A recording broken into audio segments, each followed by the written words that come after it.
बात तो आज हम जो विकसित भारत की ओर अग्रसर हो रहे हैं, इसमें हम सबका और हमारे पूर्वजों का तो है ही है, लेकिन हमारा भी योगदान होना चाहिए। अब हमारे को लड़ने की आवश्यकता नहीं है, ने हमें गोला बारूद की आवश्यकता है। हमें आवश्यकता किस चीज की है? शिक्षा की।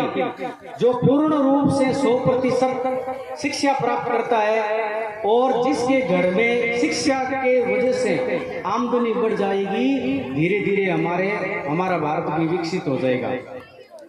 प्रत्येक नागरिक की यदि आमदनी सालाना 15 लाख जिस दिन हो जाएगी, हम 1.5 अरब 50 करोड़ के करीब जनसंख्या भारत की, इन सब का नागरिकों की यदि इतनी आमदनी हो जाएगी, उस दिन हम विकसित भारत कहलाएगा।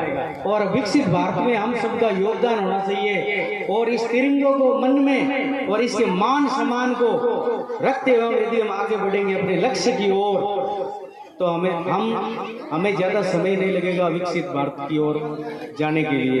तो मैं पधारे हुए महानुभावों से यदि कोई आज स्वतंत्रता दिवस के बारे में कुछ बताना चाहता है, तो मैं मंच पर उसको आमंत्रित करता हूँ, उसका स्वागत करता हूँ तहे दिल से। आए और हमारे बच्चों को नई चीज बताए, ताकि उनके मन में भी उमंग और हर्षोल्लास बना रहे।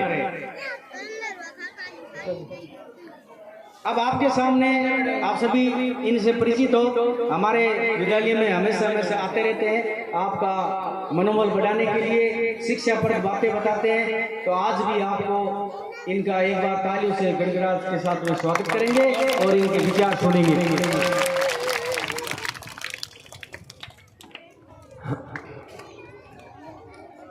सारे जहां से अच्छा हिंदुस्तान हमारा, हम बुलबुलें हैं इसके ये गुलिस्तान हमारा।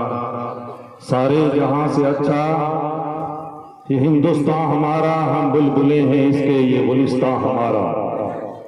हिंदुस्तान दुनिया में एक वाहिद मुल्क है, एक देश है जिसके अंदर हर धर्म, हर जाति, मुसलमान, हिंदू, ईसाई, क्रिश्चियन, हर धर्म के मानने वाले लोग रहते हैं। अब अरब कंट्रियों में चले जाओ, वहां मुसलमान ही मुसलमान हैं।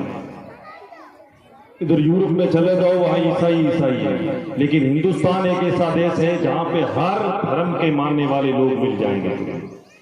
ऐसा देश दुनिया में कहीं नहीं मिलेगा।